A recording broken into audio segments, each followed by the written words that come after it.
Welcome to the lecture number 21 of 8051 microcontroller series. As all of you know, we are working on a detailed microcontroller series for 8051 microcontroller. Now, in this lecture, actually, we were discussing on arithmetic group in previous lecture. We discussed add with, carry, this type of instructions.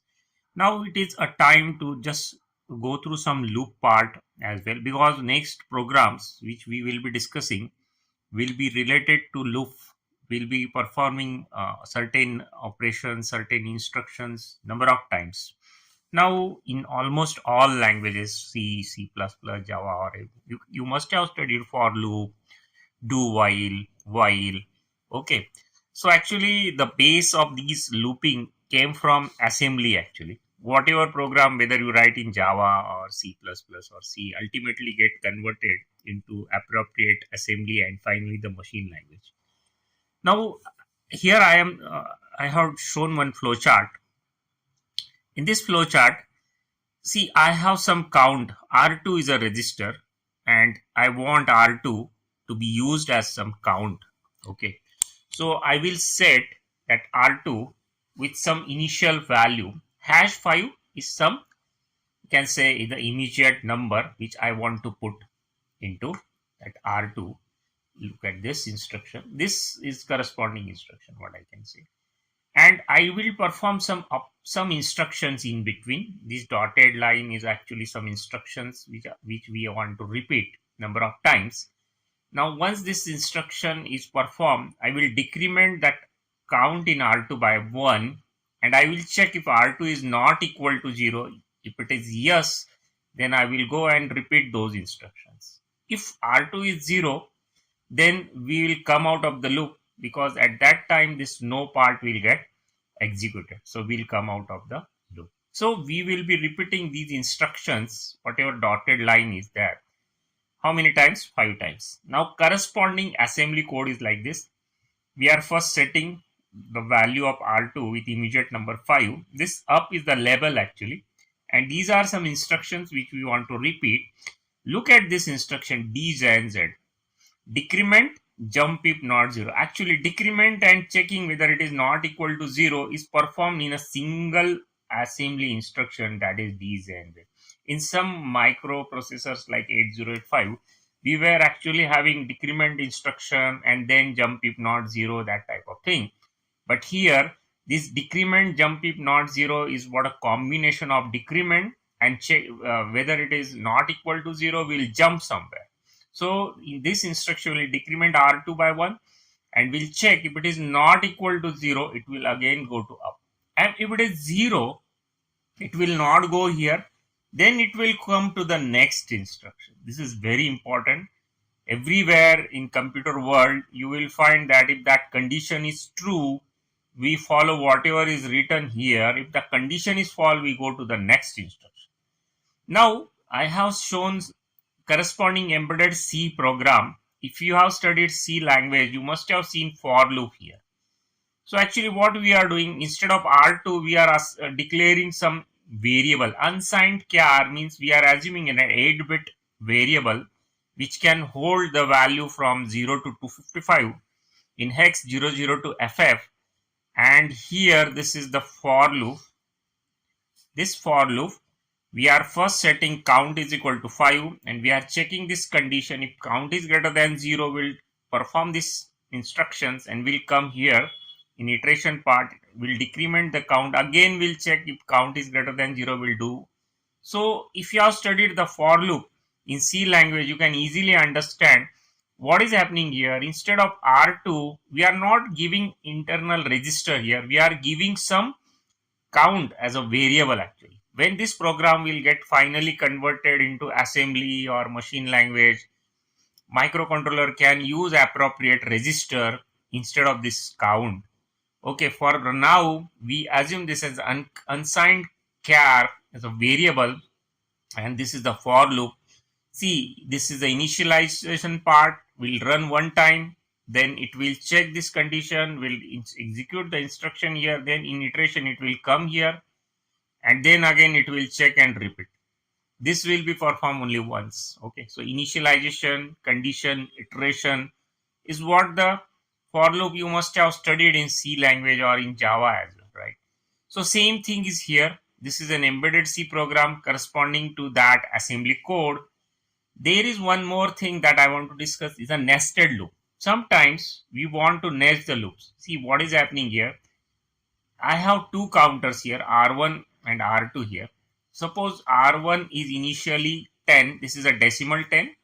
I have not written H or something like that. So you can assume this is a decimal number 10. So my initial count is R1 has initial value 10. R2 has initial value 5. Now what is happening? There are some instructions here in between. I am decrementing R2 by 1. If R2 is not equal to 0, I am just repeating this thing. So this inner loop will run for R2. Then once R2 is equal to 0, we'll come out here and we'll decrement the R1. And again, we'll check if R1 is not equal to 0, we'll again come back here. So what I can say, these instructions will actually run 10 into 5, that is 50 times, because we have a nested loop. So you can see corresponding assembly instructions here, move R1 comma hash 10. I am not writing H or something here.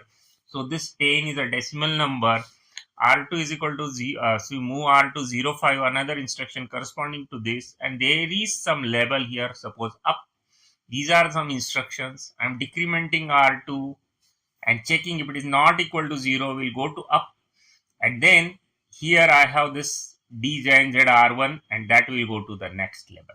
See, same, whatever in the flowchart we can implement in assembly language. Yes, we can do it in embedded C as well. In embedded C, what is done here? I have declared two variables.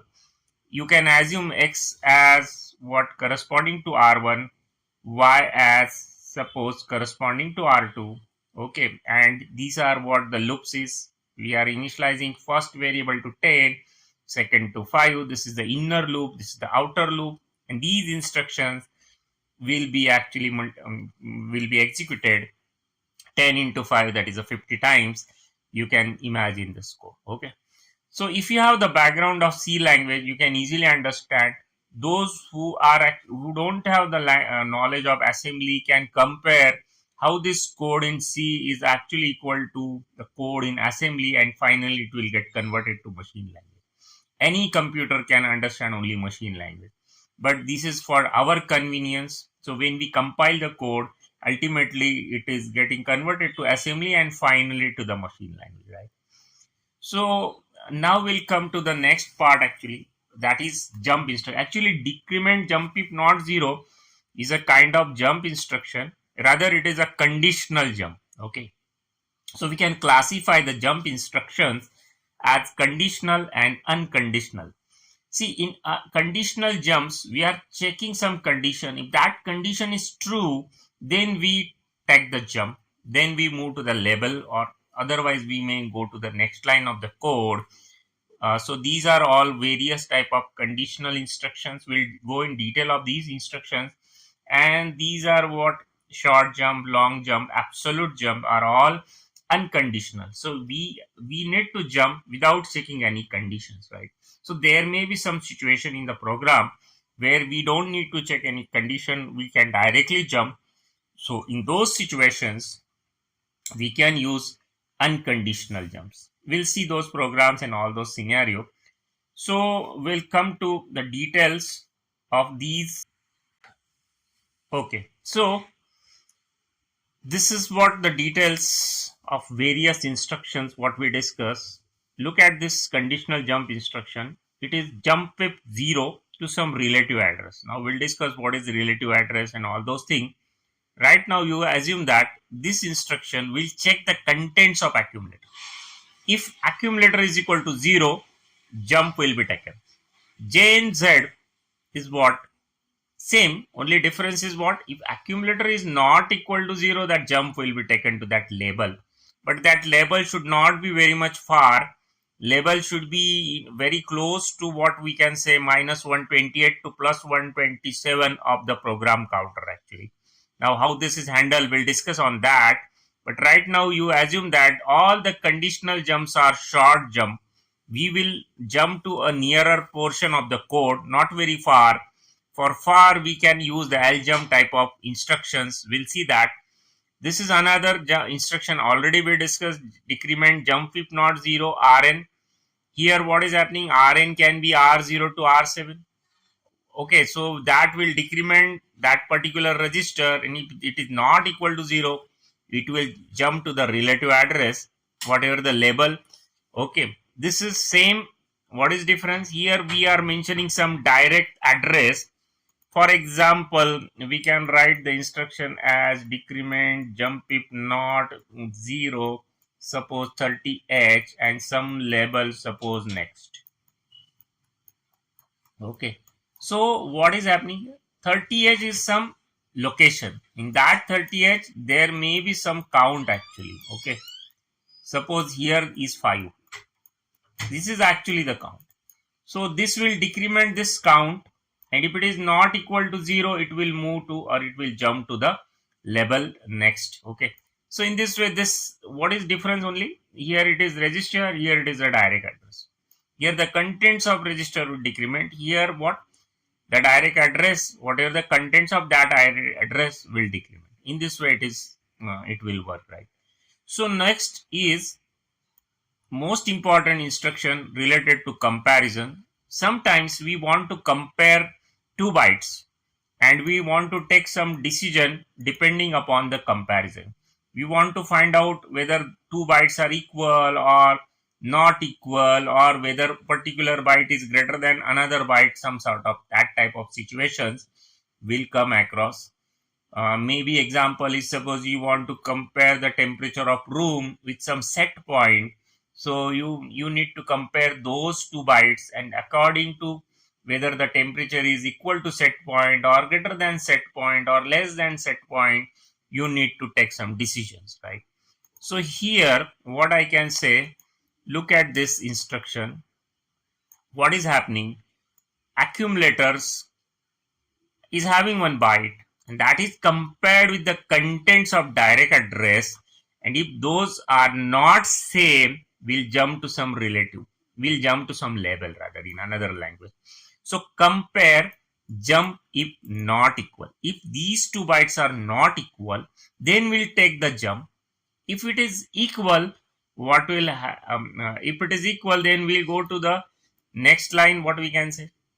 If it is not equal, compare jump if not equal. If it is not equal, then we'll go to some relative address. Okay, but sometimes we are also interested whether accumulator is greater than the contents of that memory direct, or whether accumulator is less than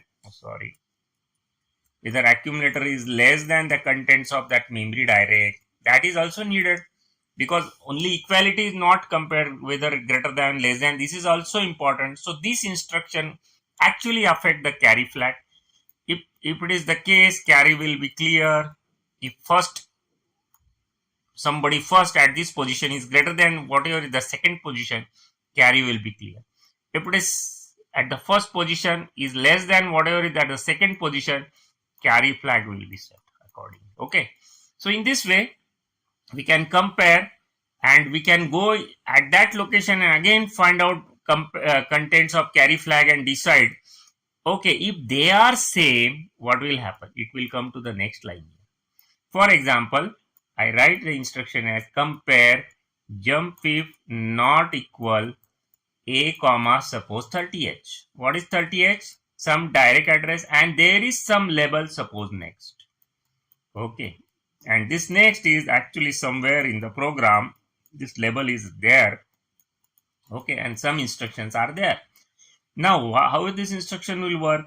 Contents of accumulator will be compared with the contents of memory location 30h, and if they are not equal, where the jump will be taken? Jump will be taken to the label next. If they are equal, what will happen? It will simply go to the next instruction here, right? And at this next, you can further investigate what is the carry flag. And accordingly, you will decide whether accumulator is greater or accumulator is less than the contents of memory, right? This way, this compare instruction is very useful. We'll see some practical applications, some programs where we'll go in the detail of this compare instructions. Actually, there are other types of the compare instructions as well. We can see this another type is this. What is difference here? Here, what is happening?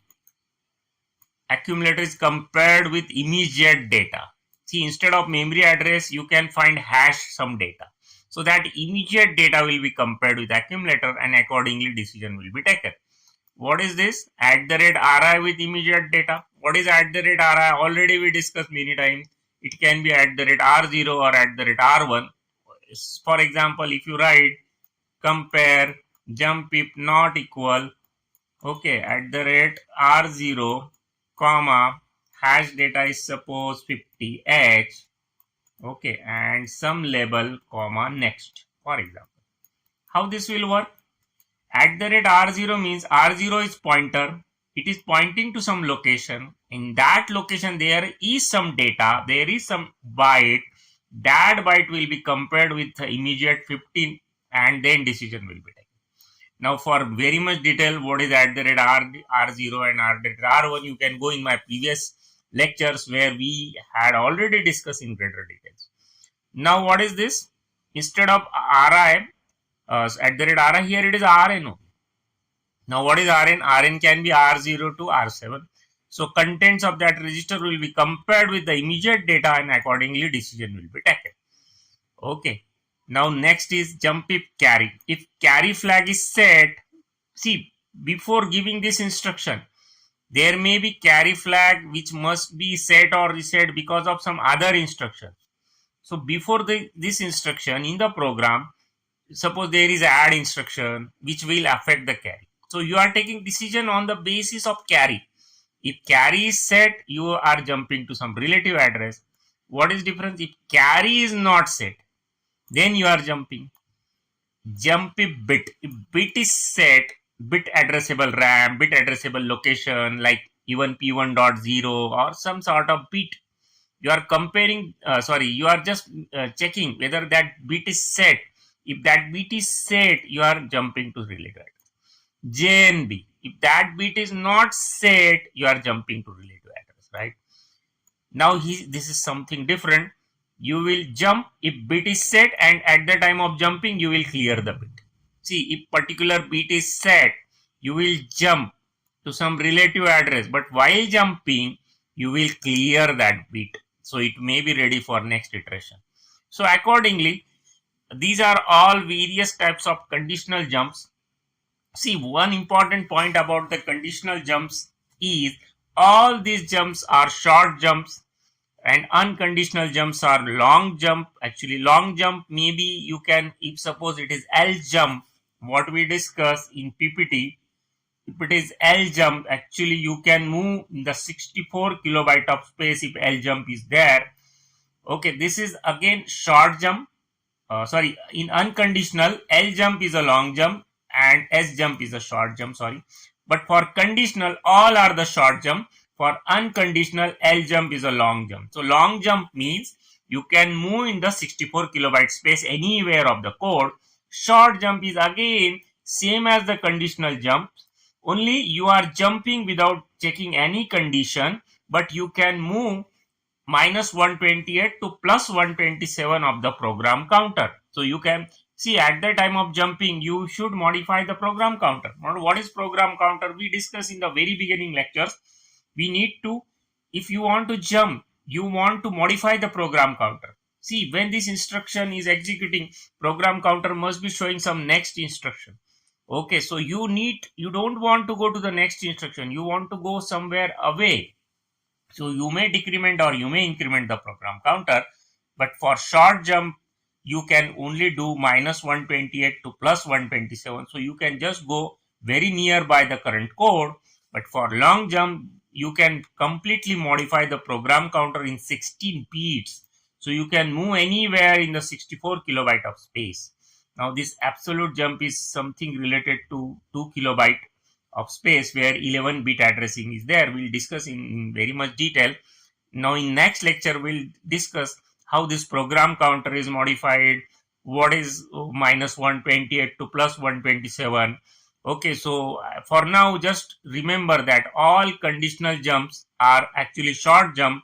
This S jump is also a short jump.